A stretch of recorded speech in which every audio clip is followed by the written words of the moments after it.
Hi there, and welcome to the Skylight Books author reading series. If you'd like to learn more about us and our many upcoming author events, please visit skylightbooks.com, where you can browse our inventory, buy books, and join our Friends with Benefits Club. You can also follow us on Twitter, Tumblr, and Facebook. To speak to a real live bookseller like me, please call 323-660-1175. Thanks for your support, and enjoy. All right, welcome to Skylight Books, everybody. Thank you for coming. My name is Amanda Fletcher, and I am the Emerging Voices Fellowship Manager. Just for ease of delivery, we're just going to call that EV. So if you're like, what is EV? Emerging Voices. Some people like to shorten it to EVF, and then it makes me think of fertility. So let's not do that. It's weird. Okay, so this is the 2018 PEN America Emerging Voices Meet and Greet, where fellows and mentors, past and present, will talk about their experience in this literary mentorship and answer your questions about the 2019 application, which is open now until August 1st. Let's see if I could find one of these sheets. So we have these apply cards. If it's not on your seat or if you need one, Stacy's got them at the drinks table. We also have some extra ones like shoved under a table here somewhere, so we'll find those for you. We've been doing this event for years. I think, Johnny, did we do this in our year? We did. So we've been at Skylight for 5 or 6 years. This is the most amazing bookstore. Like, how many bookstores have a tree in the middle? Like, seriously. Does anybody ever see Skylight on movies and they're like, that's Skylight? That show Love on Netflix? It's on that show, just FYI. I don't know. It's Los Angeles. It's got to be on TV, you know?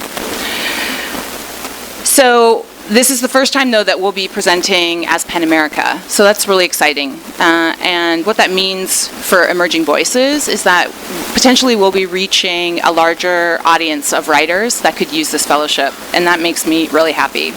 And towards that end, we are streaming live on Facebook on the PEN America account.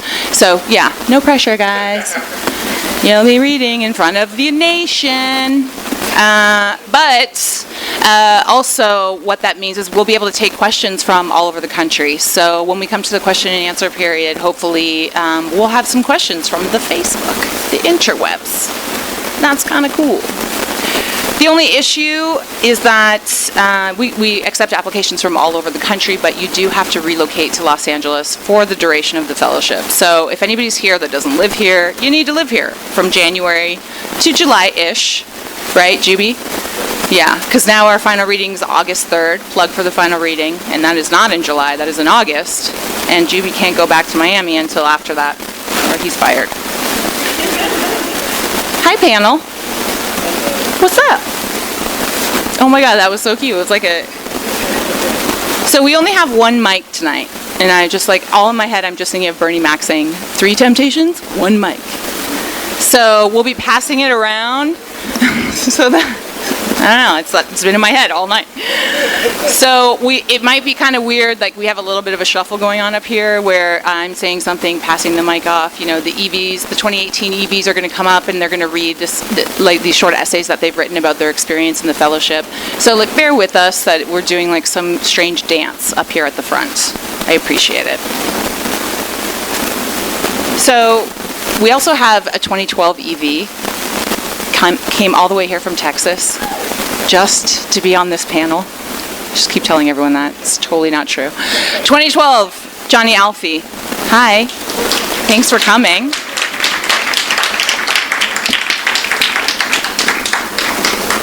And then the panelists. I want to talk about the panelists. So who we have up here, we have 2015 mentor Lim Thompson, we have 2017 mentor Dr. Ashaki M. Jackson, and we have 2018 mentor Douglas Manuel. And I want to tell you how we ended up with 3 mentors here tonight, because, you know, I think of mentors, past and present, and alumni as like truffles, like really expensive truffles. Like, you know, you like shave a tiny little bit and then you like put it away and you don't use it and you like, it's in the dark cupboard and you don't want to like bother it or whatever. And I sent out an SOS because we had a really hard time finding a mentor that I hadn't already begged to come to the welcome party, or begged to do this last year, or, begged to sit on the selection committee because I don't want to time anybody out. And the result was that we ended up with truffle fries, truffle pizza, truffle mac and cheese. So let's have a hand for the truffles. It's my heart and my stomach are full, theoretically, metaphorically. So what is PEN and what is this thing that we call EV? PEN America is the U.S. branch of the world's leading international literary and human rights organization. And that organization is PEN International. Did I say that already? We champion the freedom to write, recognizing the power of the word to transform the world. According to countless studies, as I'm sure you all know, UC Berkeley, Harvard Business School, etc., stories change our brains, building empathy and understanding, and that is why I think Emerging Voices is so important. Let's think of these, you might say, outsider writers telling their outsider stories, and you guys can literally change the world. And I think that's not an overstatement, and I also think that's super cool. The Emerging Voices Fellowship is a national literary mentorship. It's been run out of the LA office for 22 years. And while we have always accepted applications nationally, I think that there has been some confusion in the past, if that is in fact the case. So I'm going to be national. I said it in really big letters here. It's National Fellowship, guys. National. The aim of the fellowship is to provide new writers without advanced degrees in creative writing who are isolated from the literary establishment with the tools, skills, and knowledge they need to launch a professional writing career. As an EV applicant, you are a writer of fiction, creative nonfiction, or poetry. And perhaps you aren't published, totally fine. You might not even know any writers, totally fine. But you need to have a clear idea of what you hope to accomplish through your writing. And what that means is there needs to be a project. You're going to be asked to submit a project proposal. So you need to have some pages. So what we're going to do tonight is we're going to listen to some short essays written by the current fellows, and then we're also going to break down, this is not the right card, we're going to break down what is offered through the fellowship in the 7 months. So this card is available, like I said, here. It's available online.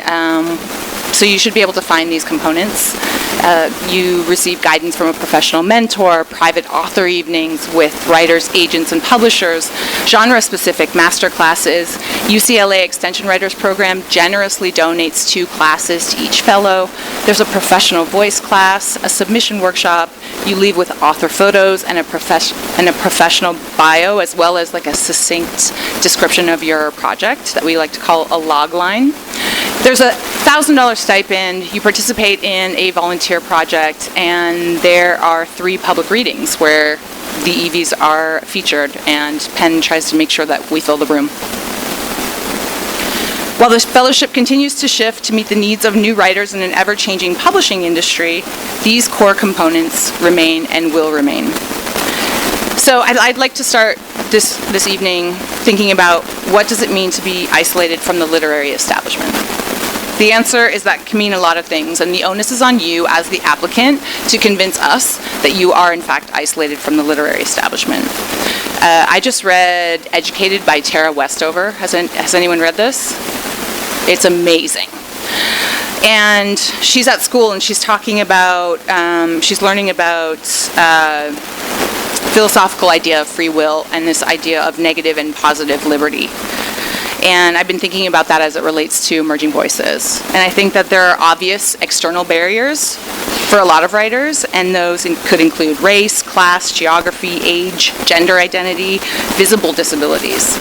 But then there are also those hindrances that we don't recognize immediately. And I want you to think about all the roadblocks you've experienced in your writing career that, someone might not be really readily apparent and other people might not know about. And with that, I'd like to introduce our first reader, 2018 fellow Francisco Uribe.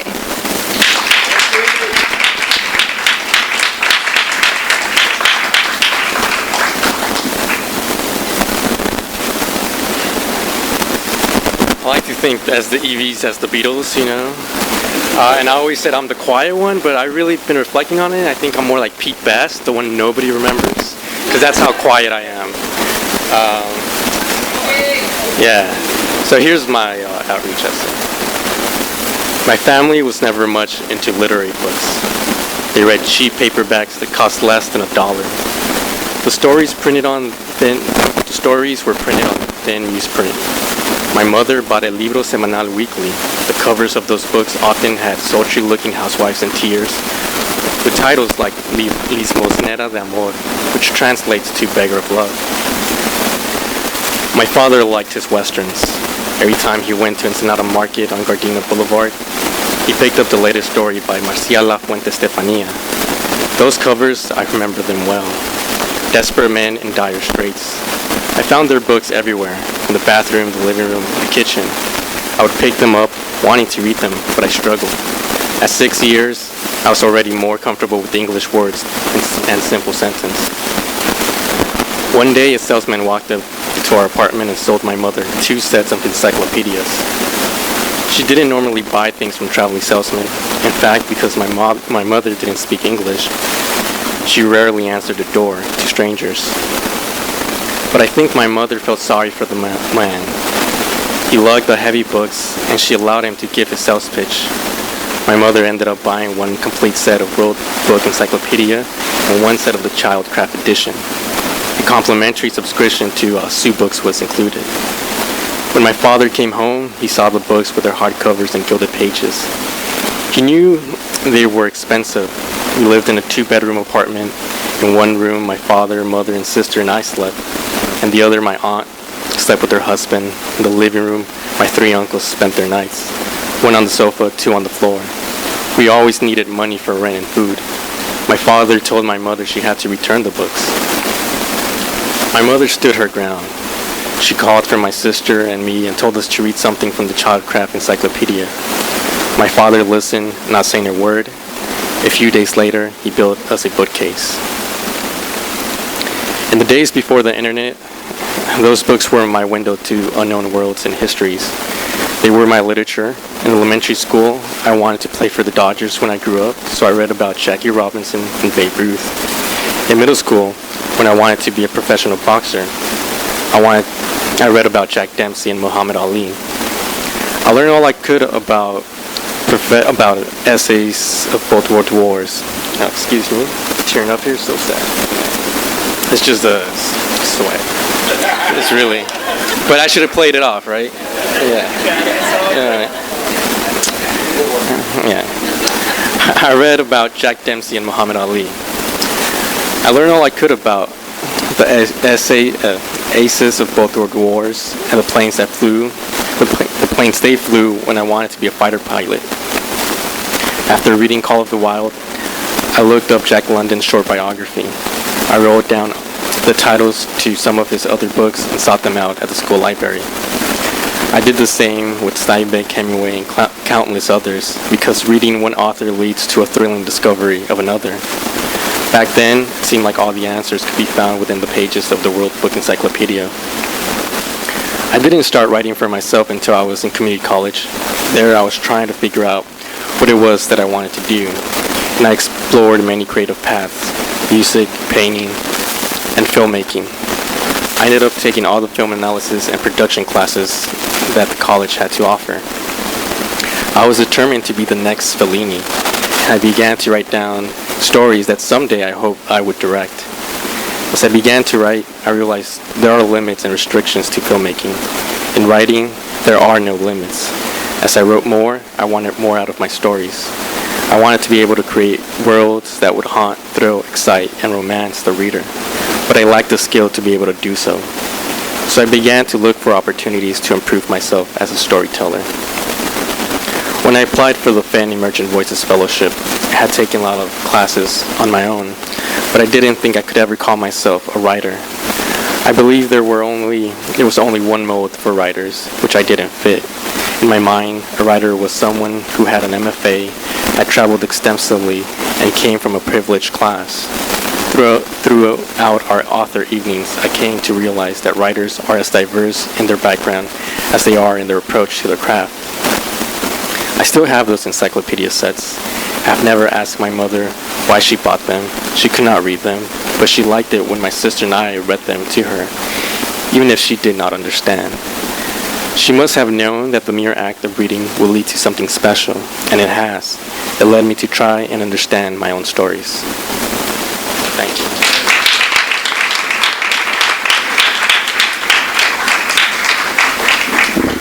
Okay, so Frankie, you talk about author evenings. Hi, Jess. Sorry, another EV in the back. What up? You talk about author evenings, so tell us what an author evening is. Tell us like one of your favorite ones, what happens, what we do, yada yada. Well, I can't single out one. They all had something to offer, and the ones that stand out are the ones that just really made me think about how they got there. And Charles, you didn't get an MFA. That one stood out. Percival Everett telling the story about if he saw somebody with talent, he would just tell them, don't even come out of my class, because sometimes that's not the best path. It wrecks you as a writer. So those are the ones that really stand out. But really, they all had something to offer. So I can't really single out everything. What is not? Well, we come in and we're prepared to the wheel. All right, let me break it down. So I get there I'm getting there. Hold on. I get to the office. Well, no, I buy my coffee at the right. I park by that park. I don't know the name. Go Park, right? I'm usually 30 minutes early, so I go get coffee. I'm looking over the questions that I'm gonna ask. I've read the works, or I've done the research on the agents or whoever's being there. Excuse me. And then and everybody else gets there.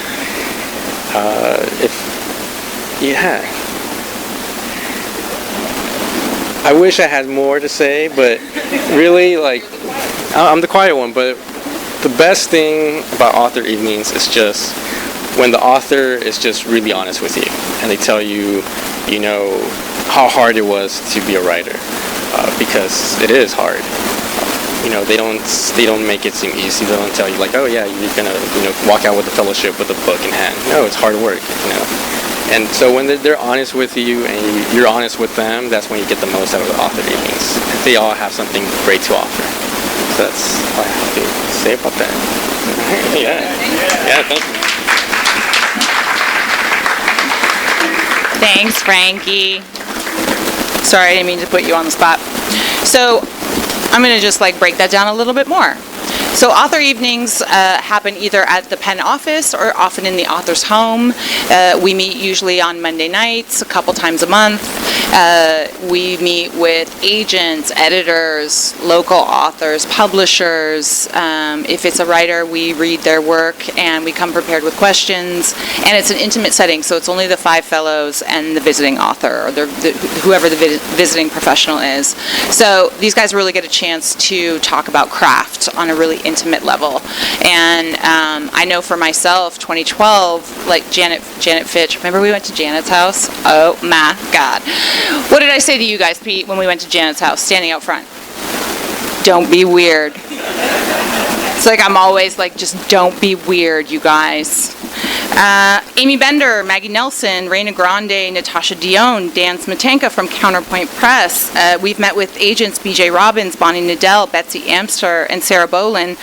This year there was a change in format, and the agents actually let us speed pitch our projects, so that was something really cool. So yeah, that's what happens during author evenings. So you get this really intimate chance to speak to someone who has made a career as a writer. And for some writers, for some EVs, this is the first time they've ever had that opportunity. So it's pretty cool. It's often the favorite part of the fellowship. So I thought we'd start there with Frankie's essay. But because this is essentially a literary mentorship, we're going to circle back to mentorship.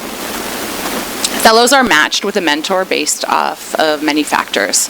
Some, what are they writing? What's the genre? What's their subject matter? What's their style? And we kind of try to match them with a mentor that reflects their style or is doing something that they're struggling with or something that they're really highlighting, and it's kind of a way for them to really polish that aspect of their craft.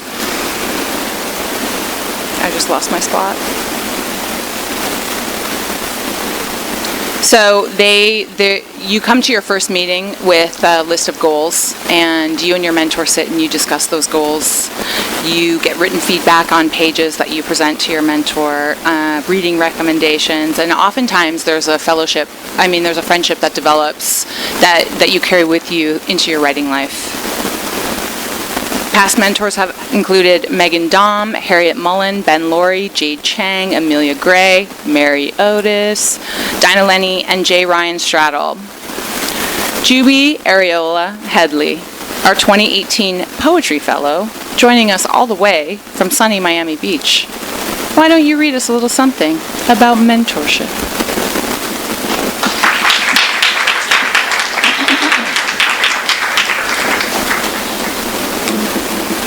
Suck in my stomach a little.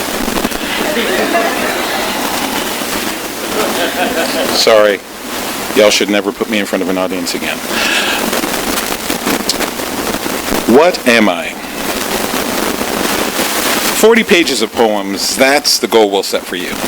You've got, 6 months till the end of the fellowship? It's like 6 or 7 pages a month. 2 pages a week. You can do that. Easy. He actually did that head movement.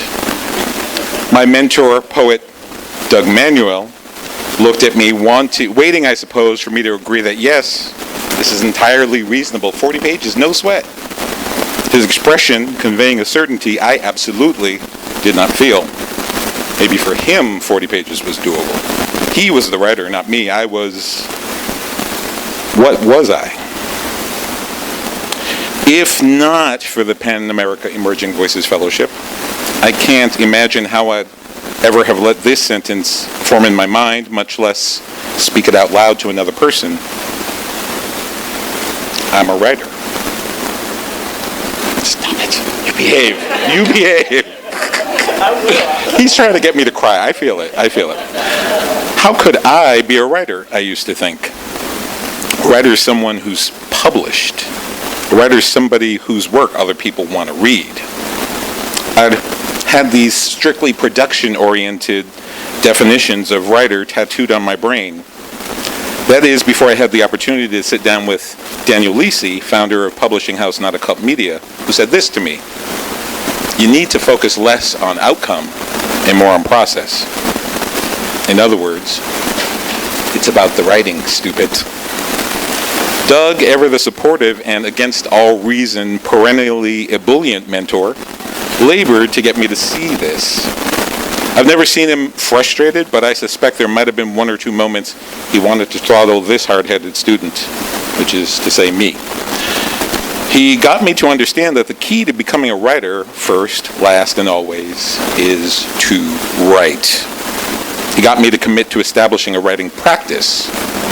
Even if it's only 10 minutes a day, he urged. Set a specific time to do it. Come up with a ritual to prepare yourself to do it. Do whatever you need to get it done, but just do it. And so I did, tentatively, like when I was learning to swim. I didn't dive in at first. I more sort of waded in, anticipating the shock of ice-cold water or the pummeling of a huge wave. But to get this work of writing done, you've got to let go of the notion that every time you write, you need to produce Pulitzer Prize-winning material. Some days I stare at the page and nothing comes. Some days I write 3-4 pages and look back and think, if I had a gerbil, I could line his cage with this. But every so often, on a good day, I come up with something that's good enough that I think I might not toss it in the trash. I have 25 pages down and 15 more to go to reach my goal. Well, thank you. Well, this goal, miles to go before I sleep, to quote Robert Frost. Through the generosity of the PEN America Emerging Voices Fellowship, crap, I am so sorry. Here we go. I've had the opportunity to meet with published writers of fiction, poetry, and memoir. And chief among the great pearls of wisdom they've shared with me is this. This is the work of being a writer. There's no magic pill, no chemical formula, no hack, no listicle that can help you be a writer. If you want to be a writer, first, last, and always, you have to write. So that's what I'm going to do, because that's what I am. I am a writer. Stop it. I'm a writer.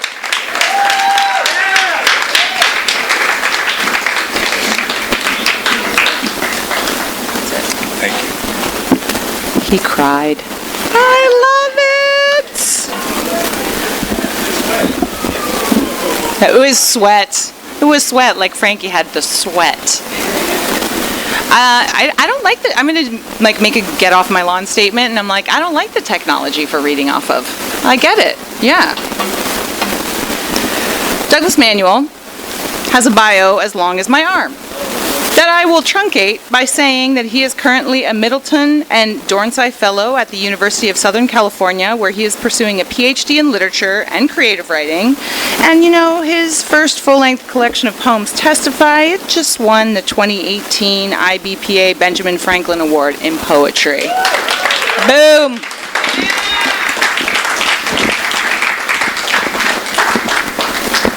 So Doug, why did you agree to be Jubi's mentor? And what is the next one? And how did you come up with this list of 40 pages? Where'd that come from? As soon as you showed me Jubi's work, I was right there. As far as just psychic weight and just control on the page right from the get-go, I was like, oh, this seems like something I can work with. This seems like I can do something with this. And so when I see any student or anybody's work that I feel like I can do something with, I'm like, but then what could they do with it? So it's about, trying to enable them to their voice. So that's what made me really want to work with Jubi, just seeing how strong the work was. And 40 pages, I just thought to myself, I did math really quickly of thinking well, what if you're going to have, we always talk about having a writerly life. So we put it in every day, right? We put in work every day. So I thought to myself, what's something that sounds reasonable? And at first I was at 60, but then I was like, you hear that laugh? So I was like, oh, is he going to wow out? Is he going to wow out? And so then I kept on thinking, and so 40 felt nice. I'll always be culturally Catholic, so it felt like a good Lent or something like that, if you will. So. Do you have anything you want to add right now while you have something? Oh my goodness, I'm one of those people, if you put a mic in front of me, I'm like, yes, I would like to tell you everything. But no, I think the most, I want to say how important this has been for me. Working with somebody like Jubi who wants to grow so much and then is also willing to work, it makes it easy. But at the same time, as you said, I feel like I've really gained a friend. When we have our little meetups, a lot of it's about writing, but sometimes I'm just like, well, what's good? Tell me about it. And then we just sit down and really chop it up. And I think, to have somebody in my life who, I didn't know from Sam, who now for real see as a homie, really matters to me. So that's the other thing that's important to me as well. Thanks, Dougie. Little Dougie, everybody. Dr. Jackson, I'm going to call on you to talk about mentoring Soleil David last year. Ashaki is the author of 2 chapter-length books of poetry, Surveillance and Language Lesson. She's a Cave Canem and Vona alum, and she serves on VIDA's executive board. Miss Jackson, as a commentary on the mentor-mentee relationship, would you mind reading the intro that you wrote for Soleil's final reading last year? I sure do. Do you want to get up? Okay. Yay! Let's give Miss Jackson a hand.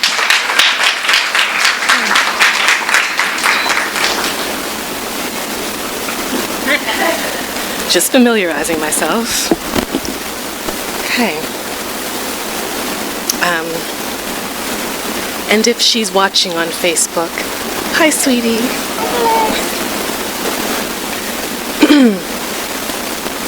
Children of activists bear a special inheritance. Their parents gift them memories of survival. We listened to the pivot when life changed and being still meant death. For my family, it was 6 years prior to my birth when Louisiana law enforcement hunted my father for his role in bringing financial and staff support to the local black university. Through his stories, I carry the scent of chemicals. The tear gas used to force my parents, college students at the time, from the administration building and into a barricade of armed officers. I carry the sound of gunfire intended for my father. Soleil, too, is the keeper of her family's beleaguered escape. In this, we are kin. Soleil can tell you the texture of the marshland through which her parents waded to escape persecution under Ferdinand Marcos's torture-laden dictatorship.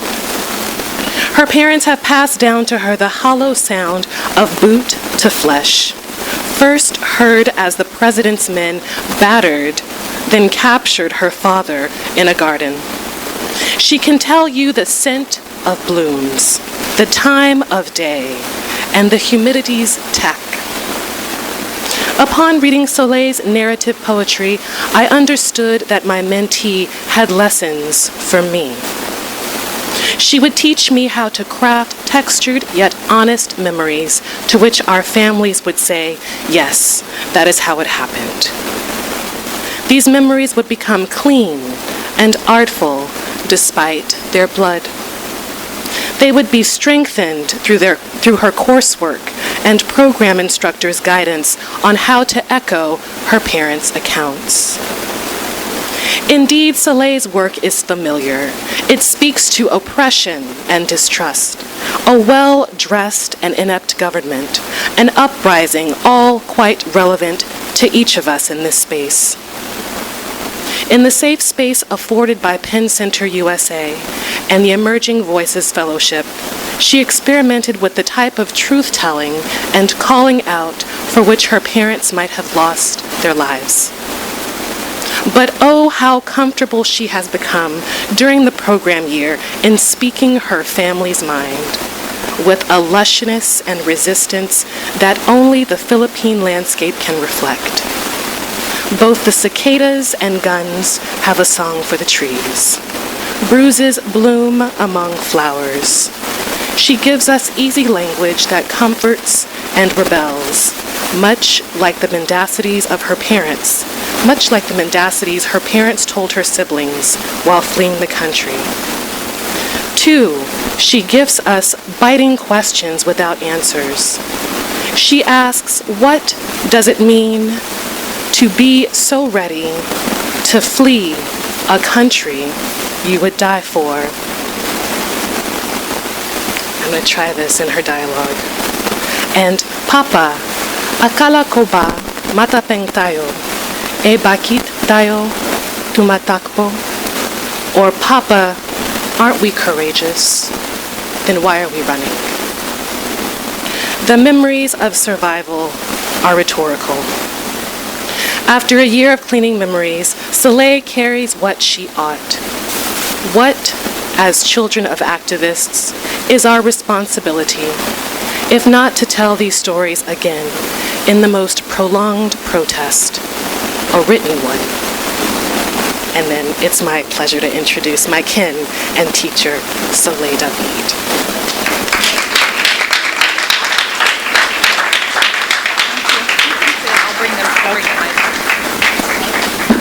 See how I got that for you, Soleil?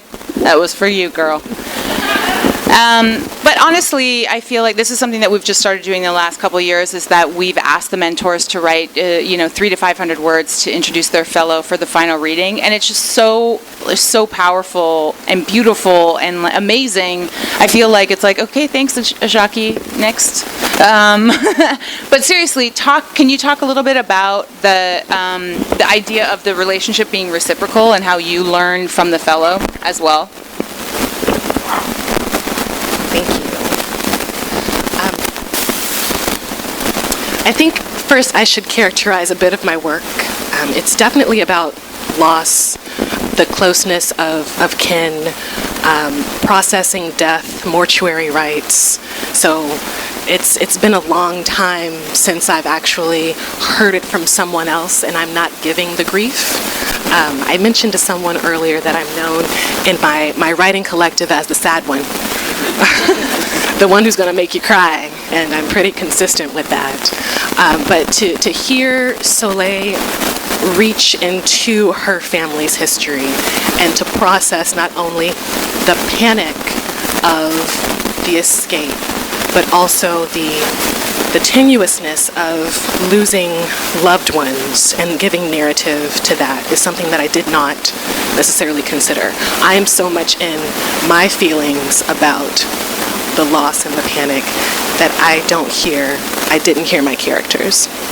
So sitting with Soleil and hearing her describe what her father said or what her siblings remember her parents saying while rushing through the marshland made me think, okay, well, what were my characters feeling? What were their experiences? And how does that characterization kind of enrich the narrative that I'm trying to convey? How does that participate in providing cues to the reader about the emotion that's welling up in this poetry? So Soleil taught me, at least, that my voice isn't the only one relevant in the writing. I'm so selfish. She had to teach me to stop. Thanks, Soleil. Thanks, Ashaki. All right. So as we mentioned, fellows are matched with the mentor based off their writing samples, their interview responses, and a particular way that the writer's work happens to fit. Winner of the Tucson Literary Award in Poetry in 2017, the Stephen Dunn Poetry Prize in 2016, and a Master Artist Fellowship from the City of Los Angeles for 2015-16, the lovely Lynn Thompson is the author of Start With a Small Guitar and Beg No Pardon. Lynn was matched with poet Octavie Allison in 2015, and I want you to tell me why you think that was an auspicious match.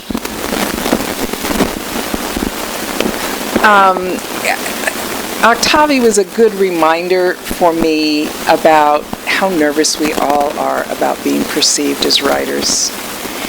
We're constantly struggling with that. Can I tell one really short story? I did a workshop with Carolyn Kaiser, a poet some of you may know, by name or reputation, winner of the Pulitzer Prize. Very tall, elegant lady. We were all kind of scared of her. Very down to earth, though. So someone asked her, they said, "Oh, Miss Kaiser, it must have been easy for you after you won the Pulitzer Prize." She said, "Not so much." She said, "I got rejected after the same way I had gotten rejected before." So that kind of stunned us all that, you've reached this so-called height and you're still, what have you done lately? In terms of Octavie, I think one of the things that I hope I did for her, and hopefully, hi Octavie, she moved, so, was really give her confidence about what she was doing, because she did have a practice every day of writing and how she wanted to write, and was a little worried that maybe she wasn't as far advanced as her fellows. And I would tell her, you know what? We're all trying to advance, so don't worry about the others around you. And what she did for me really was to remind me that if you've had one story published, a chapter of your memoir, short story, you are always responsible for being a good poetry citizen. That's kind of my thing in life.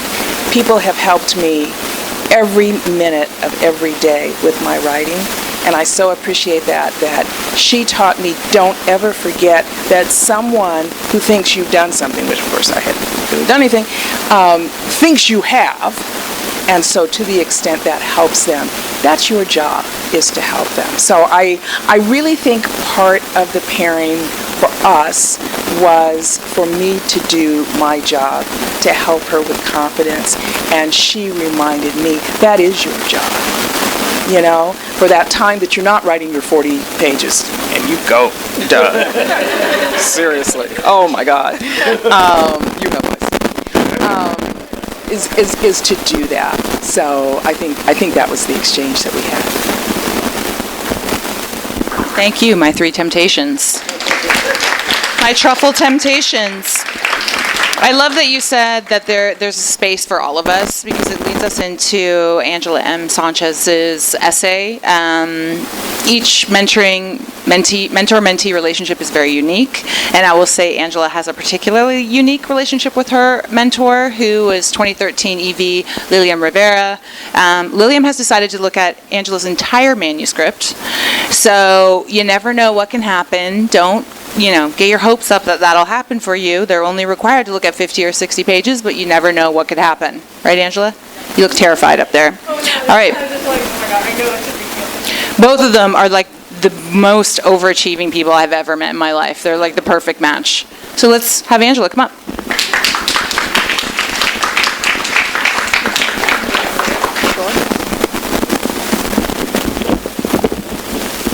And I'm terrified because I sent Lilium my full manuscript just a couple weeks ago, and she's reviewing it right now. So, oh god.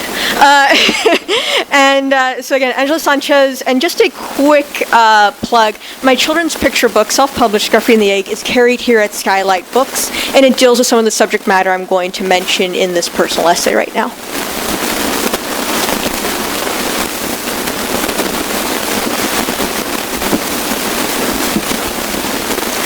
For the first 2 months that my father and I were homeless, we motel hopped, switching spots every 2 weeks when the motel's 14-day stay limit came up.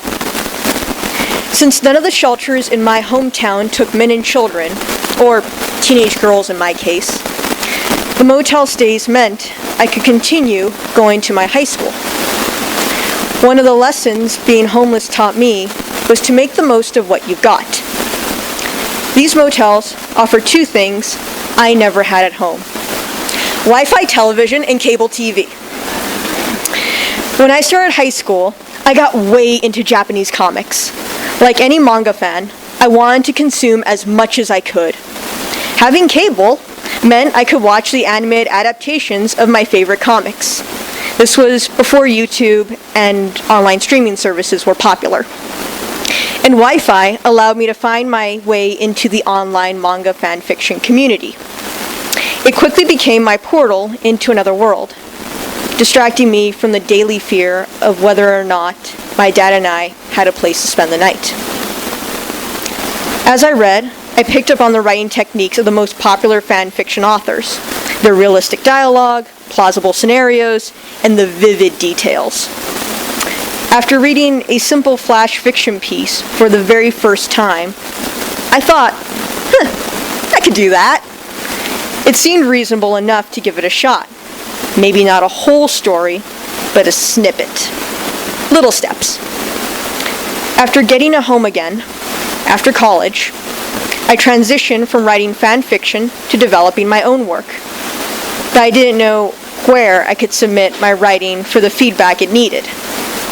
In the online fan fiction world, feedback was often immediate, frequent, and brutally honest. I love it. You suck. And how dare you ship that couple? The normal IRL writing communities I knew of were inconsistent, and often paid writing classes were just flat out beyond my budget. For 2 years, in modest isolation, I worked on a series of short stories that gradually became the first draft of a novel. And I still liked writing about gutsy young adult protagonists. I discovered emerging voices in the acknowledgement section of Lilium Rivera's debut novel, The Education of Margot Sanchez. No relation. Lilium credited her success to the supportive community of the Fellowship, a community of writers I knew I wanted to join. More than anything, I wanted a mentor, ideally a woman of color, like me, who would be able to share how she navigated the publishing process. After applying to and receiving the fellowship, I was paired with Lilium as my mentor, the very author whose book pointed me to EV in the first place. Once awarded the fellowship, I realized that its Pandora of resources, from mentors to author evening hosts to masterclass instructors, were often supplied by authors whose own voices have been marginalized. Through EV, I was able to experience the perspectives of authors who are historically sidelined or altogether ignored in traditional publishing. This is important to me because my odds are steep.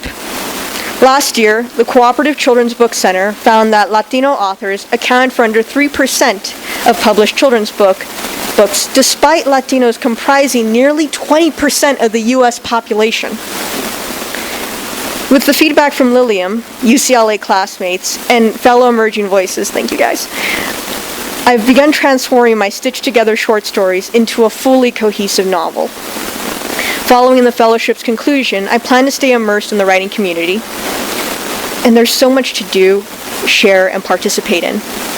As someone who has benefited from opportunity made by others in my life, I'm excited to offer what inroads I've made and what insights I've gained from emerging voices. The space is by no means a sum zero. No writer loses out because their friend was published first. Evie offers a community that is forever welcoming new family, and I can't wait to hear how those voices sound.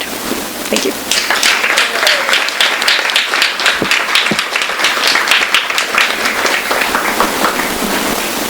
You can sit. I'll bring this to you.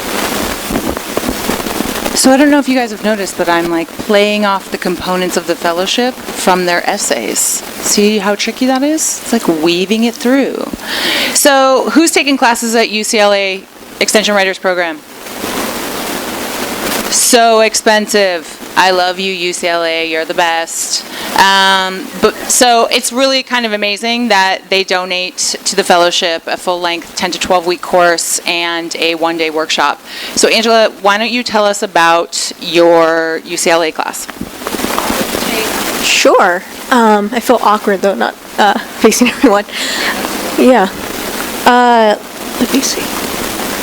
So for the UCLA classes, I would say that it was finally the opportunity to get a lot of the feedback and to feel safe also putting my pages out there, and getting and not saying not making a burden on, say, my best friend or my poor boyfriend who have read, successive editions or snippets of the work that I've been on. I finally got to get fresh insight. And so having a community of other people who are also both receiving your work and who are also sharing with you some of the projects you're working on really helped me break out of the feeling that, I'm so isolated here in my little bubble with my laptop. It gave me a real established sense of community. Another point is that I took my UCLA Writers, the long-term writing course online. And I think that there's some feeling out there that, will an online writing course help me achieve what I set out to do? Is it not the same as an in-person one? And I would say specifically, at least for me, and picking out a writing course that specifically filled the need that I had to have a cohesive story, coming in with 6 separate short stories, it did. The course I took was synopsis for the novel, so it really helped make all the stories that I had fit together, and it helped me also feel okay with dropping some of these sections I just didn't need anymore. Getting feedback from my classmates and also from the instructor to really help level that out together. And it's so much fun to see what else other people are working on. So I would finally also say that the one-day course, it was in person. It was with Lilium, and it was also the working on YA, and it was a generative course. So she gave us prompts and we would write in spurts throughout the day. And when I was completing my novel, oh my gosh, I used that document to pull my resources from. So I got to, after having that day and then going back to work on my novel, I go, did I write about that at some point? Oh, yes, I did. And then pull out of there and just be able to draw upon the stuff you produce in a class is one of the best feelings ever. Having the online class produce a roadmap for me gave me a stronger sense of direction with my writing and my work. Thanks, Angela. I love when I ask Angela, I'm like, Angela, this is going to be your question. She's like, no problem. I'll have bullet points. They'll be like, it's amazing. PowerPoint presentation. Prior to this, we have operated in a situation where the administration has chosen the UCLA class for the student, which obviously we still will have input, but we're interested in you kind of deciding what's going to work better for you. I know with Jubi, didn't have a car, lived in Culver City, was kind of cool not going on campus. You did 1-in-1 too, right? Yeah. So we've kind of allowed the writer, you guys are adults. If you want to take a poetry class, but you are a creative nonfiction writer, I'm all right with that. If you can tell me why you think that's a good idea for you, Let's move into, the idea of the space is by no means a sub-zero. I totally love that line. including these fellows up here. This is the first time you guys have been counted in public. 146 emerging voices have almost completed the fellowship. So don't mess it up. So I have to change that. Okay, Ron, you know you're the problem child. It's a special thing to be able to call yourself an emerging voice. EV alumni have published or have forthcoming almost 50 books and have literally received hundreds of anthology, journal, print publication inclusions, grants, awards, and additional fellowships. Let's just run through kind of what's happened in the last week. My predecessor, the inimitable, I wanted to use that word, but I was afraid I wasn't going to be able to say it, the inimitable Libby Flores, who defined this fellowship for 8 years, just announced that she's the new director of audience development and digital production at Bomb Magazine. Libby Flores, you're the bomb. She's living her best literary life in NYC, and she was also recently interviewed for Slice Magazine, so you can catch up. Miss you, boo. Johnny, so what do you know about Chelsea Hodgson? Chelsea Hodgson just released a collection of essays. Sold out in the first printing. Sold out in the first printing. I'm just going to drop that mic. What the hell? But in an amazing way. Congratulations, Chelsea. The collection is called Tonight I'm Someone Else. And guess what? Skylight sold out. It's okay, Skylight. We ain't mad. And then don't even get me started on the 2013 crew. Lillian Rivera's forthcoming second YA novel, excerpted in Teen Vogue last week. Miss Kima Jones published an essay in Roxane Gay's Unruly Bodies series for Medium Magazine. She's got a short story coming out with McSweeney's. Tommy Moore, first story in this collection. So, way to go, Tommy Moore. That's a lot. I feel like that's a bunch of people, right? So let's just give a hand to EVs who obviously know how to write. So they know how to write, but do they know how to read? In public. I hope they all know how to read. We got a problem. EVs are featured at 3 public readings over the course of the fellowship. There is a welcome party in January, which we have been lucky enough to be hosted by Lace Gallery in Hollywood. The mid-program reading in April, which for the past few years we've done at the Hotel Cafe as part of the Tongue and Groove reading series. And the final reading at the end of July / beginning of August, August 3rd, Moss Theater. Hope to see you all there. I'm going to pull, Pete, can you reach this? Can this reach you? Tell me about the final reading. Oh, I didn't know I was going to... I have a terrible memory, Amanda.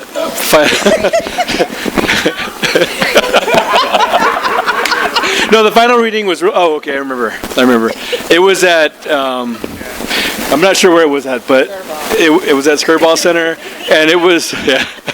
And the amazing part of it was that our mentors introduced us. And, you work with these people for a few months, and you get close to them, but you don't necessarily sit down and say, hey, what do you think of me? That didn't happen. But so you're sitting there, and here's Jay Ryan, he's going to say some stuff about me, and he gets up and talks about how I've been a important part of his life for these months. So it's a small thing, but when somebody that's kind of a hero to you tells you that, it was devastating in a really wonderful way. So that's the thing I remember most about that. Thank you. I couldn't ask these guys. It's not until August. They don't know. Thanks, Pete. So, and we heard Ashaki's gorgeous introduction for Soleil. The only hang-up in these public readings is that oftentimes some of these writers haven't read in public, and they're terrified. Right, Natalie? They're terrified, that is, until they go through the voice class with professional voice actor Dave Thomas. So let's have Natalie Mislang Mann come up here and read her essay.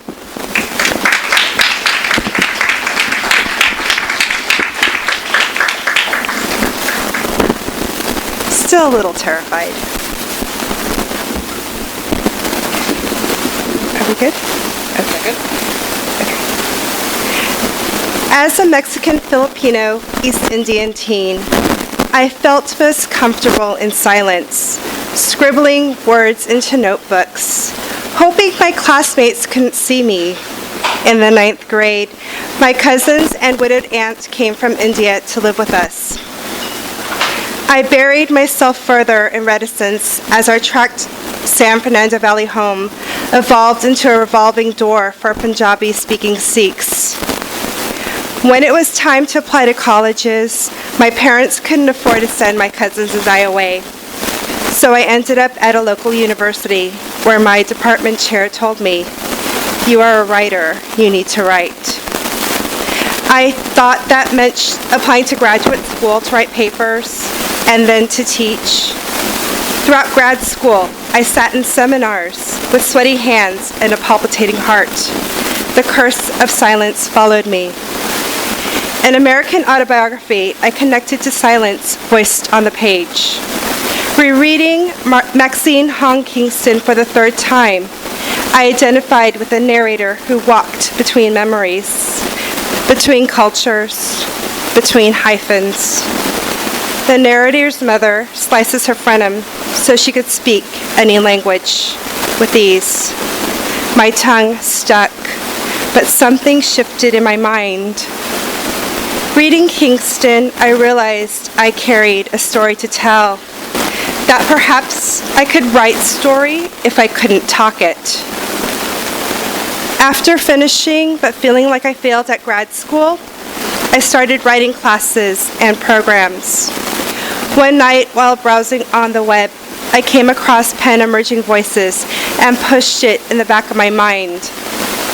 It took me 4 more years to enroll in my first writing class through UCLA Extension. I ended up in a class where the instructor had us read at the last bookstore. I could feel my legs shaking underneath. I sped through the words. I must not have done a terrible job because Amanda Fletcher handed me a card that said, "You are a writer, apply." 2 times I was told you are a writer with an imperative attached. So I did. I applied. As a Pen Emerging Voice, I realized voice is key, not just the voice of the writer clacking onto a computer keyboard or capturing fleeting thoughts in a journal with frenzy. It's realizing, yes, speaking words does matter. When words emerge from print to sound, they begin to breathe another life. Dave Thomas, our voice coach, taught me that. As a memoirist, I felt vulnerable reading my sensitive piece, but with his feedback, I realized that what I wrote had weight. I could help someone understand their place in the world, Maxine Hong Kingston had done for me. The night of the hotel cafe reading, I didn't shake. I took a breath and channeled words in a way I had never done before. They carried through my body, through my voice. They made someone cry. My words mattered.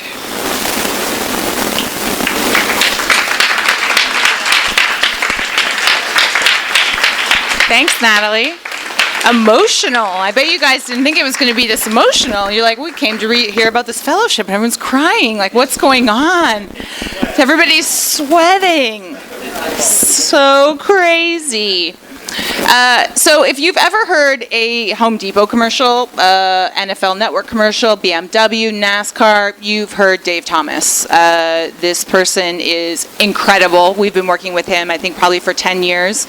And are you ready? Are you collected? Okay. So Natalie's going to tell us what happens on the day of the voice class. Can I stand up again? So the day of the voice class, we get to the studio really early, and we basically spend a day with Dave Thomas in the booth. We take turns. After we take turns, he gives us feedback. So one Evie will go in, we do our read, we think that we did an okay job, or a pretty good job, and then we'll walk out, and then he said, "You sucked," but he doesn't say it like that. It's basically like, "This is what you did. and this is how you can make it better. And for me, as a memoirist, it's really difficult because you're so close to your words and the memories that it's sometimes hard to be able to read the words without like wanting to just like jump through the page. But he really told me and showed me how to take my time and how to feel that emotion. And that's where the channeling, it felt like channeling the words because you're feeling it, but the words are important, not necessarily me as the author or the ego kind of dissipates.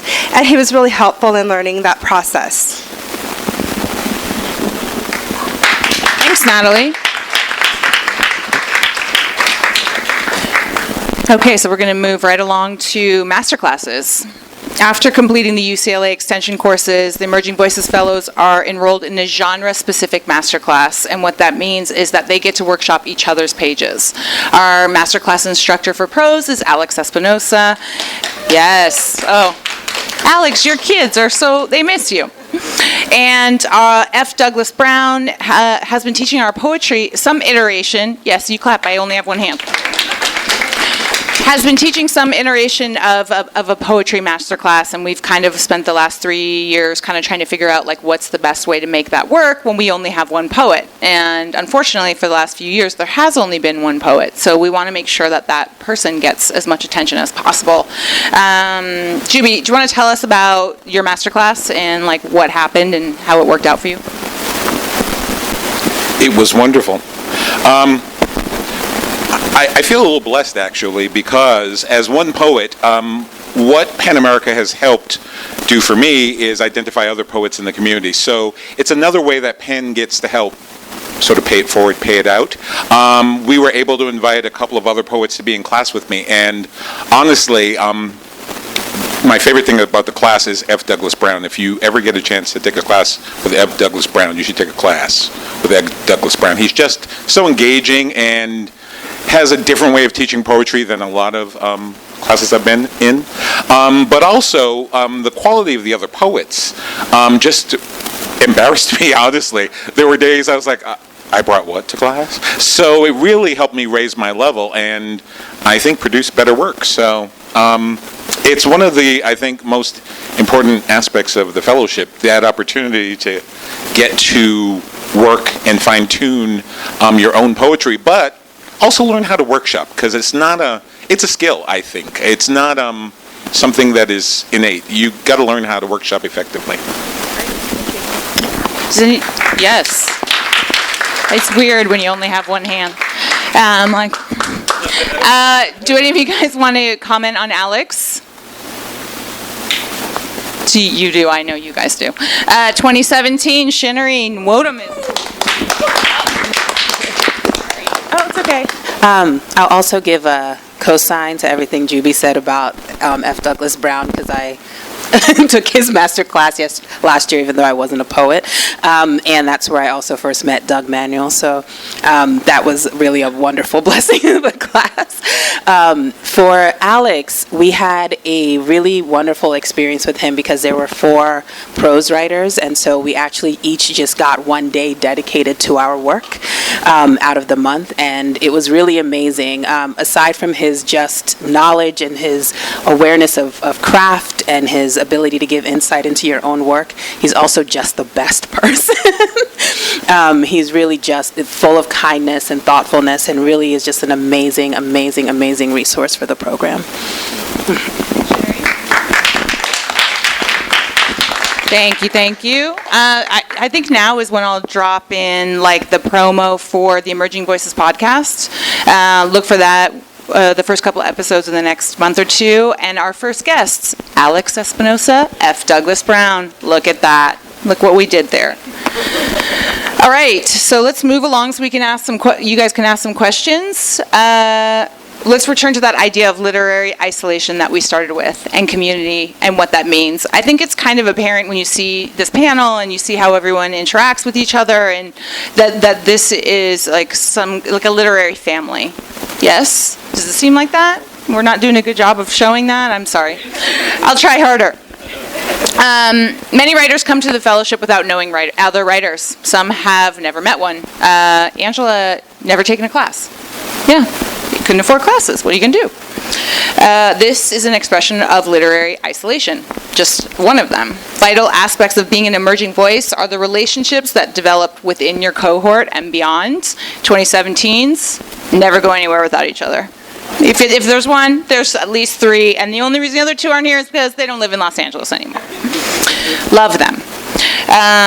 But that beyond includes all of the alumni, mentors, masterclass instructors, author evening hosts. Like, you know that whenever you go to a reading or a literary event in the city, you're going to know at least one person. So you never have to worry about going somewhere alone because you're not alone for long. Which is cool because if all your friends are like personal trainers or whatever, sometimes they don't want to go to readings. And I can only say that because I was a personal trainer before I was an emerging voice. All right.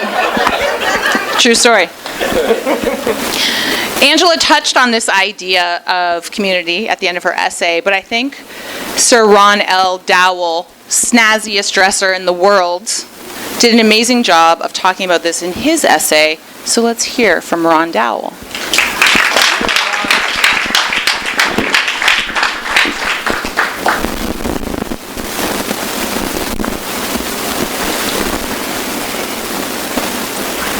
If I was a Beatle, I'd be George Harrison.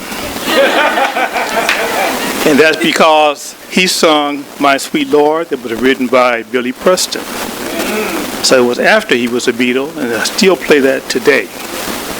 This is titled Problem Child, third draft.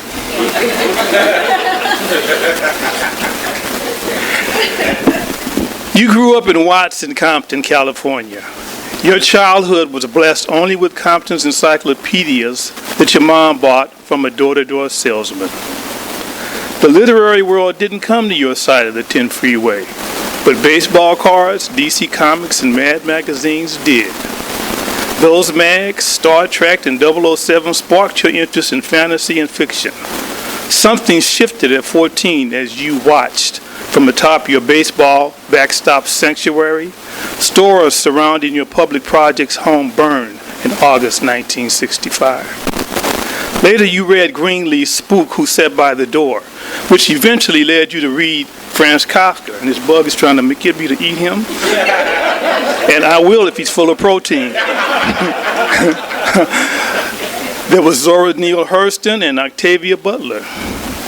As a college student and county public servant, you write so much that you develop a callus on your right middle finger. Even though you enjoy writing creative budget requests to fund alcohol and other drug programs, it never occurs to you that maybe you could, might, or should write fictional stories. Still, you feel compelled to write something, anything that might improve the community where you live. You tried journalism for a while, but it's like wearing a straitjacket. You retired from LA County, but not from public service. You stumbled across the writing program at UCLA and recall how much you once loved reading fiction. In your classes, you meet Emerging Voices fellows. They speak highly of their experiences. You read their work, look at yours, read theirs again, look at your own, and decide to apply. Since you are old, black, and male, things don't look promising. Surprise, you're selected. During orientation, you read this. It is Penn Center USA's hope that you will leave Emerging Voices Fellowship with skills and knowledge to launch a professional writing career. Your longtime interest in sci-fi gets you a mentor. As it happens, Sanana Reeve-Dew is your best friend's favorite author, and a year before, he turned you on to her work. She helps you make 3 short stories publishable. Now all you have to do is submit them. You discover that writing short stories is one thing, reading them aloud is another. You know this because you cringe to the recording of your first reading at the Lace welcoming party and compare it to the much improved performance next time at Hotel Cafe that comes after a half-day session with voice coach Dave Thomas. There are author evenings with Victoria Chang, poet, Charles Yu, Dana Johnson, and David Francis, fiction writers, and Raina Grande and Francesca Leah Block, memorists. During the journey, you meet agents, publicists, publishers, copy editors. You work author sign-in at LA Times Festival of Books, where, having studied the presenter list, you prepare by bringing along books by Natasha Dion, Mark Sarvis, and LA Poet Laureate, and your Compton homegirl, Robin Cost Lewis. They all show, they all sign, and you smile a lot. Evie offers so much that you sometimes struggle writing your stories. Thank God you're retired. The stipend helps, and as does the Evergreen membership. You develop cohesive bonds with current and past EVs. You give back to the literary community with your volunteer project. You establish an 8-week How to Write Short Story Fiction at East Rancho Dominguez Library near Compton.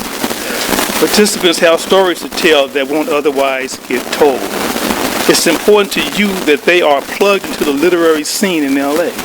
You give them attention, nurture and encourage them as you've been nurtured, encouraged, and driven by Amanda Fletcher and Natalie Green. It's still hard to believe that you receive so much from the Emerging Voices Fellowship for something that you would do for free. Attention encourages. That's why we must have literary and all arts in Compton and Watts. It's important that we express our experience for our benefit and for the world's. We learn through stories. We experience through stories. We are stories.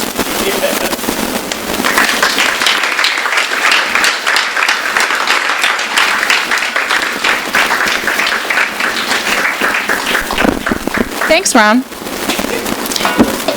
I'm going to ask you a question, but it was based off a completely different essay than the one you just read.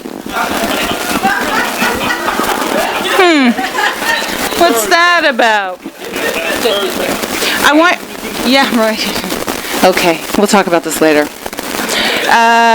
You took a lot of classes before you came to us. Tell us how the master class and the cohort, working with the cohort, is different than taking classes on your own. There's a lot of similarities. Of course, you write a lot of stories. You workshop your stories. I think the main difference is that, well, two main differences. One is that the setting is much more intimate to work with Alex Espinoza. It was just 4 of us, and the level of writing among the cohorts was at such a high level that in the UCLA classes, you have people who are taking Advanced Writing 3 who belong in Advanced Writing 1 because they decided to skip. So that kind of, in a way, kind of bogs down the work, really. So I would say the main difference is that you got Alex Espinoza 101. Like today, he read from his book, and I listened to him read, and I thought, hell, I aspire to be like that, but I got a lot of work to do. So it's much more intimate, and it's much more, and you can reach out and touch, you can ask questions of Alex, and I think he's going to, before too long, give us a way to continue to contact him. So it's much more intimate. Thank you. You can sit down now. Ron Dowell, everyone. So the last essay had much more focus on the volunteer project, so that's what I was going to try to play off of, because we've got a couple components that we haven't really talked about. Each emerging voice is expected to complete 25 hours of volunteer service. In the past, we've set up very structured volunteer opportunities. This year, we were a little more free-flowing, and the result was that Ron was able to start these writing groups at his local library. Frankie was able to start a writing group at his local bookstore. He lives in Long Beach. And then we were able to continue, Jubi came from out of town, so it's a huge stress on someone to be like, hey, now you have to volunteer, go forth and prosper. So we set him up with 826LA, and it was really easy because they're amazing. It was easy for him to plug right in there. Natalie had a great experience with Pops the Club, and Angela worked with Right Girl, and I think you're going to be working with Right Girl for a while, right? It was a little bit of a longer Through the summer. Okay, great. So, while we do have some more structured opportunities that you can step into, it's also a way for you to kind of bring the literary world to your own neighborhood. And I think that's really cool.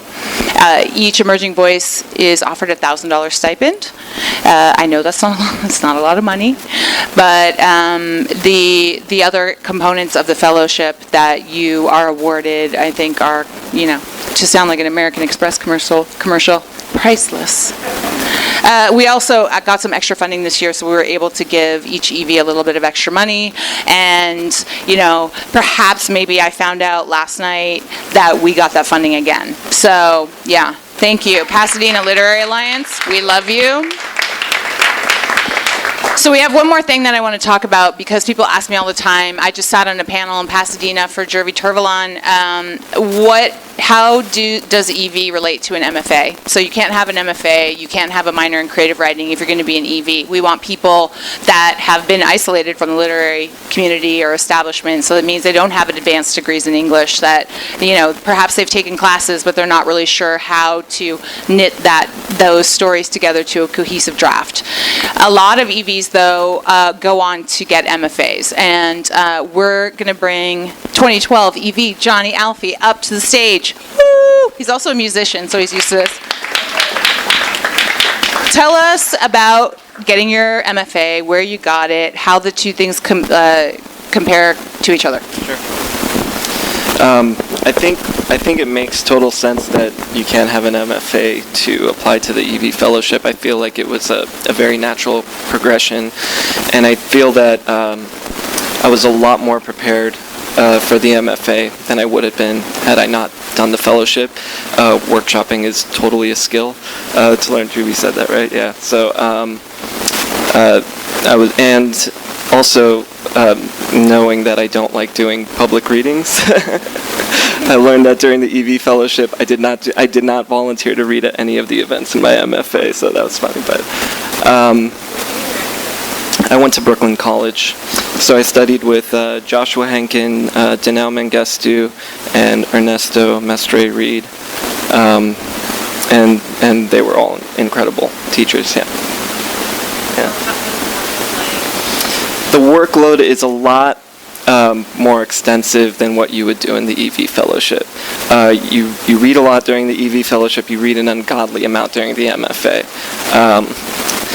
Josh Henkin especially gave us a big workload. I think we were reading like 5 to 8 stories a week or something like that on top of a novel every week, and then turning out 40 pages of the novel every time we did our novel workshop. Craft class on top of it. It was full-time for 2 years. I was reading in line at the grocery store, on the subway. It was New York. Waiting for laundry. I was just like constantly ahead in pages. And what you're in LA native, so yeah. What was that like? Going to New York?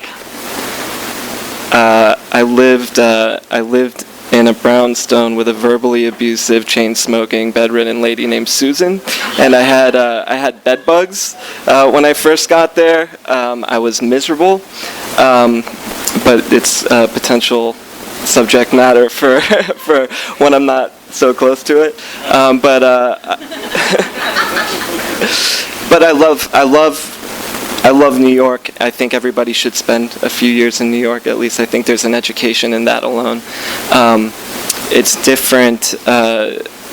What was I going to say? The writing scene here is a lot more accessible.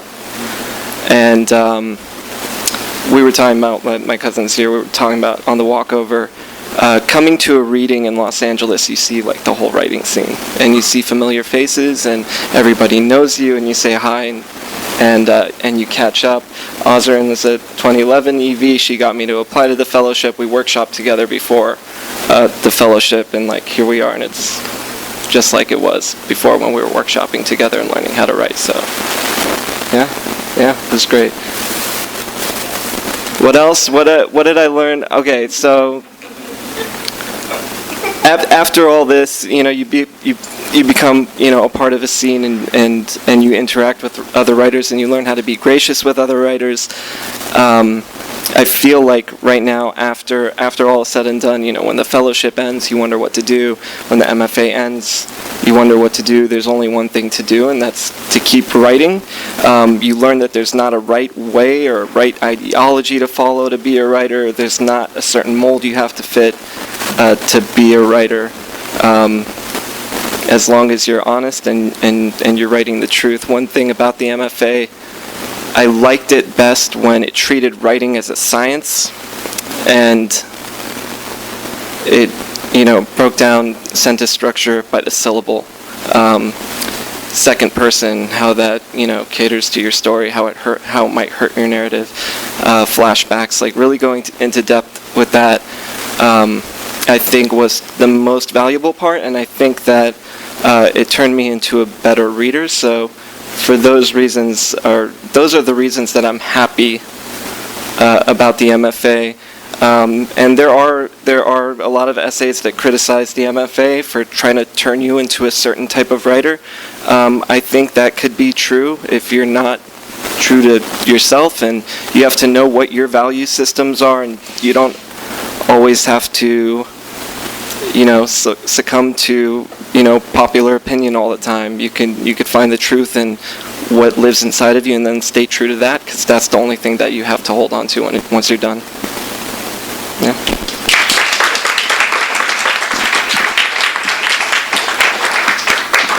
Thanks, Johnny. Okay, it's question time. Do we have questions? You can either come up here to the mic or yell really loud, or just stare at me blankly like, we have no questions. That's how good this panel was. It's like you answered every question. There's a question.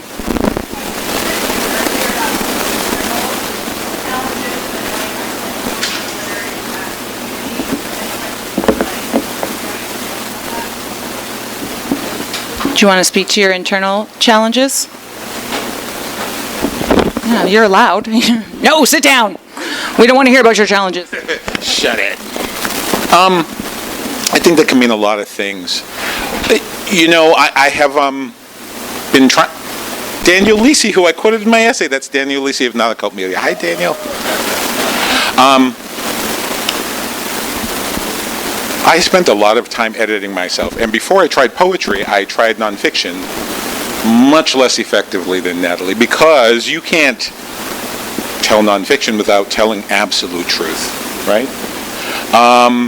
And one of the challenges in telling absolute truth that I think Natalie would tell you is there are people who you impact, and you've got to make hard decisions about what you can say about whom. And honestly, one of the reasons I ended up writing poetry is because in poetry you can talk about people that don't always recognize you're talking about them. And I have a history of abuse in my family, and there are things that have been challenging to talk about that in poetry I can come at in a way that for me personally was not effective in nonfiction. So those are the kinds of, I think, sort of structural or internal challenges, histories of abuse, family members not supporting the notion of you writing, institutions not supporting the notion of you writing. How many people here that want to be a writer have been told they shouldn't be a writer at some point in their lives? How many of you fought past that to show up here today? So, Thank you. I'll say from my own perspective, I was raised by blue-collar people, and they didn't think writing was something that was like an actual thing. It was something other people did. We also have like an extensive history of mental illness in my family, suicides and murders and all kinds of crazy things that I have to write about. But like, you have to get past thinking that you can write about those things, that you're capable, that you're worthy, that your story deserves to be told, that you're not like a throwaway person. So for me, that's what it was. Did you have something you want to say? It was a question about internal barriers to writing. I think for me, because I'm in education too, the internal barrier is like, especially coming from a memoirist perspective, the internal barrier is like, is this acceptable for me to be writing some of the things that I write about? And I think just being in a community of writers that are so supportive and so nurturing and so kind, it's so easy to push back that and to actually realize that ultimately what's important is the stories that we have to tell, especially if we're underrepresented, especially as people of color, especially as, for me, I feel like I have no identity because I'm so mixed that I think just being able to know that there are stories to tell and our voices are important.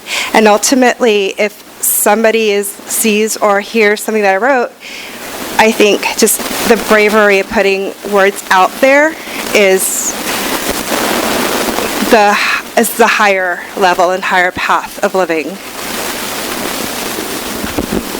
Oh, I thought you were going to say something. You're just being helpful. Yeah, no. Thanks, little Dougie. Do you want to speak to internal barriers?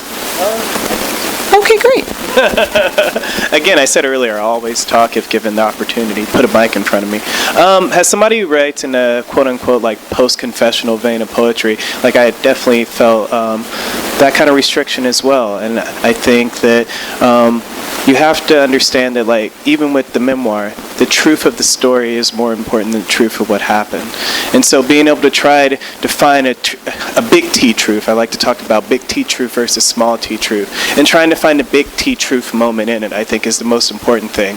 So for me, it wasn't, the exact time that I was in the trap with my dad and, he had like all the heads walking around. It wasn't exactly that, but it's about getting specific details, like the way my dad always keeps his false teeth on a nightstand, and the way my dad always scratches that nub where his leg used to be.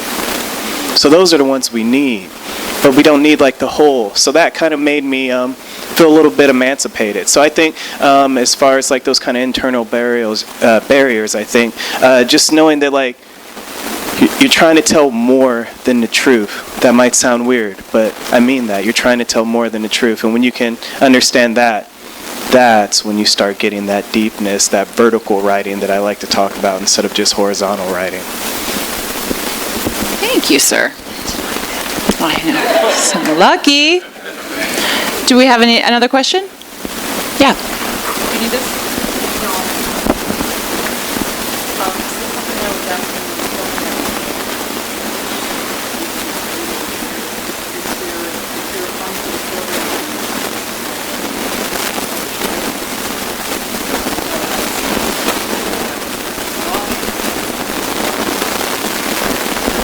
So the question is, does blogging or being a successful... Apparently Angela would like to answer this one. The question is, does being a successful blogger disqualify you from the fellowship? I'm going to let Angela answer this one. I don't think so. That's not a straight answer. So when I was applying to this fellowship, I had about a month left on the clock, and for 10 essays and 500 words apiece, I realized that was actually not as long as it sounds. And so I had reached out to one of the past recipients, Lilium, and just asked, what is this process like for you? She fortunately emailed me back. And then I asked, can I see the writer's CV that you submitted? Or what's a writer's CV? Because they asked for that too. And it's like, I have a resume with my work history. Does that count? And so she sends me the CV, and vavoom, it has like all of these fellowships and awards and places she's been published, and I'm thinking like, oh God, I have a blog, and that's about as far as I've got to being published. Oh, the picture book, and which is self-published. It's not traditionally published, by the way.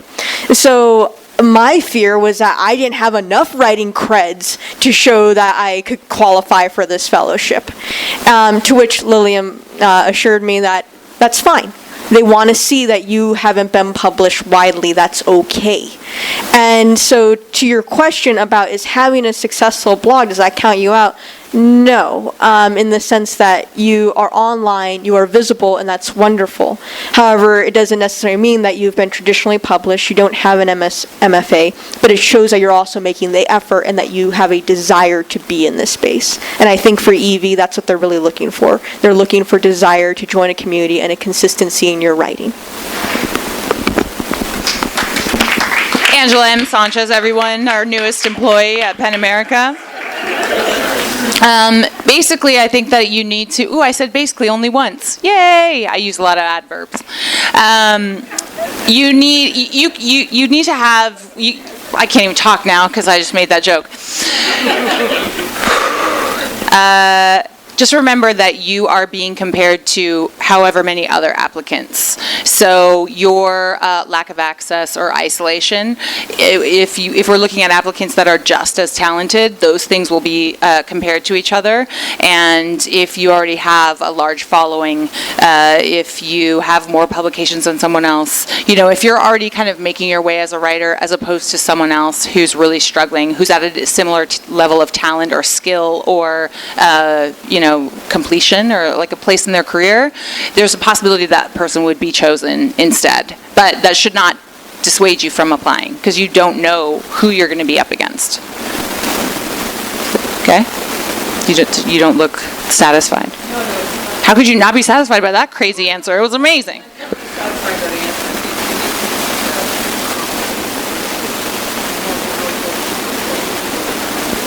Mm-hmm.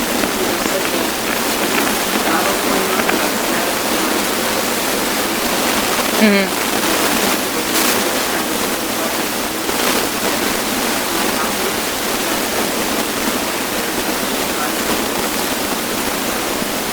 Okay. Oh yeah, it's calling something up for you personally. Because really, we just want to make sure that the person who needs the opportunity most is the person who gets it. So that's kind of how we're judging, I would say. Did I see hands?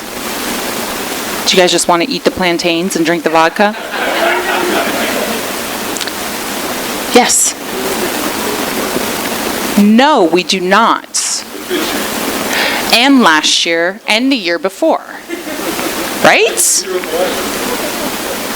4 years we only had one, and then Octavia was one, and then the year before, I think it was Victor and Brandon Jordan Brown were together. You know what? If you are amazing, tell all your amazing poet friends to apply, because we'll take more than one. We would love that. F. Douglas Brown says all the time that if he ever wins, when he wins the lottery, there's going to be 2 poets. Basically, that's just how it shakes out. And that's, if the quality work comes in and we have more poets, then we would absolutely take 2, 3, however it shakes out. But it's definitely like who needs this opportunity the most. We look at their application, and if it shakes out that there's only one poet, then it has not been easy for us to figure out how to serve the one poet, as you well know, because you did step into the master class last year, and we tried to switch that up a little bit.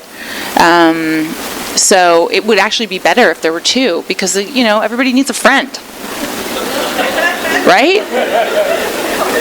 You gotta have friends. Did that answer that? Yeah, cool. Did you have a question? I can't tell you that. It's a closely guarded secret. If I told you, I'd have to kill all of you. Hundreds. Like, seriously. Hundreds. That's it. I might be able to share that information in the future, but for now, it's a closely guarded secret. I don't know. Yeah. Because we don't want you to get scared. You don't be like, oh my God, there's like 5,000 applicants, I'm never going to get it. We don't want that. Not that there's 5,000 applicants. Just kidding. Yeah.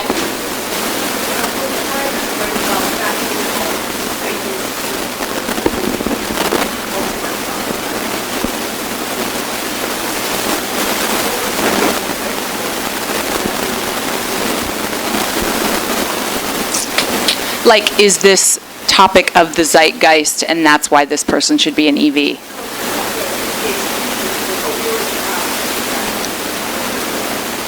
No. Yeah, no. Right?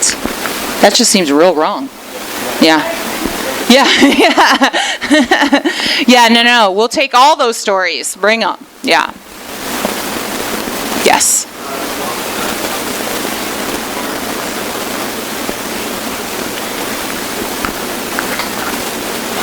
I love that you asked that. Why, yes, sir. There are a couple of other events coming up. Where do you happen to live? Oh, I'm sorry. These are Orange County events. But Orange County is a nice place. There's a train. July 11th, we'll be at 1888 Center in Anaheim. A couple of the EVs are going to be on a podcast, and they're going to answer some questions. Yeah, you won't have to drive so far. You're like, I'm done with this. Yeah, I know you do. Azrin did our meet and greet at Makara Center for the Arts last year, which we will be doing again if you would like to come. July 7th, 1 to 3 p.m. I think there's free parking. There will be snacks. So it'll be a similar situation like this, but the two public readings, they've passed. So the mid-program reading was in April. So this will be the last time, I'm going to use an adverb, ostensibly, that these guys will be reading together. You know, Jubi is leaving. Jubi, where are you going? How much do you want me to tell as he puts a piece of gum in? It's interesting that we had a conversation about MFAs because Yeah, get rid of it, girl. Seriously. Because parallel to this process, I applied for MFA programs, and I think part of the reason I did that is because, and I think part of what makes this group successful, Angela's clearly our alpha, but other than that, what makes this group successful, she just is. We all know it. Is that we're particularly driven at a particular moment in life. And I knew that at the moment I was applying to this, I was going to write more. I was going to write somehow. And one of the ways I explored doing that was an MFA program. So in the fall, I'm going to Miami, the University of, for my MFA. Thank you. So interesting because I think like we all decided like Soleil was the alpha last year and she also left to get her MFA. Maybe it's like something that happens, right? She was like the undercover alpha. Scary. Do we have any other questions? I will say, though, that there are a lot of local reading series, and if you follow the Emerging Voices Facebook page, if you follow these guys on their social media, this is a tight-knit family. The LA literary community is a tight-knit family, so you'll see a reader reading at the Rorschach reading series, or someone will be moderating at the table, or someone else will be teaching a workshop. So you'll see, the fellowship has far-reaching arms. I was going to say tentacles, but that's creepy. You'll see these folks around. So I would definitely say, follow our Facebook page. We try to make sure when people have news that we're sharing it. And that's, for even people that aren't EVs, but anyone who's been an author evening host or has been a mentor in the past or whatever. So you're able to really see kind of what's going on in Los Angeles and get an idea of what it means to be in community in Los Angeles and be a writer. Good? Oh, yeah, you guys are like, the hush. Well, thank you so much for coming out. I really appreciate it. Thank you, panel. Look at these, my truffles. Thank you, 2018 EVs. Your essays were amazing. I have to say that if you don't get up yet, I got stuff to say. If you do have questions, Melina is working the Facebook Live. We didn't have any Facebook Live questions. That's sad. Oh, well. Melina is also our intern this year for EV. So if you have questions, please talk to Melina about the fellowship. She just got a new email address. What is that? evinternlosangeles@penn.org. She would love to answer your questions at length. It's her job. So, thank you, Miss Stacy on the drinks. 3 years in running. Feels like 10,000. It's cool. Take that as you will.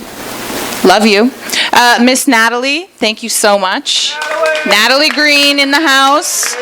Natalie makes sure that I get places on time. And I wanted to actually say thank you to the New York office, because we're doing things a little differently this year, and we're hoping that it's going to increase our reach.